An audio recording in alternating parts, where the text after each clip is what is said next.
நான் உங்கள் சிப்பிப்பாறை ஜோதிடர் சாதி ராகவன் செய்வாளர்.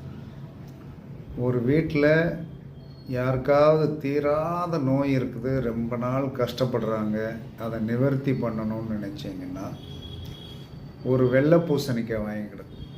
வெள்ளை பூசணிக்காவை வாங்கிட்டு மடியில் வச்சுக்கிடணும்.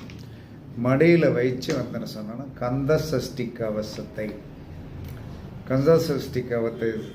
நல்லா ராகம் போட்டு படிக்கணும். ராகம் போட்டு படித்து வந்தேன்னு சொன்னான்னா என்ன செய்யணும்னா, அந்த பூசணிக்காயை மடியில் வச்சுட்டு அந்த புக்கை வச்சு கந்த சஷ்டி கவசம் படிக்கணும். படித்து முடித்து என்ன செய்யணும் அப்படின்னா, அந்த பூசணிக்காயை முருகன் கோவில் வாசலில் உட்கார்ந்து யாராவது பிச்சை எடுத்துகிட்டு இருப்பாங்க, அவர்களுக்கு கொண்டு என்ன சொன்னால் பூசணிக்காயோட ஒரு 50 ரூபா கொடுத்து வாங்கிக்கிடுவாங்க.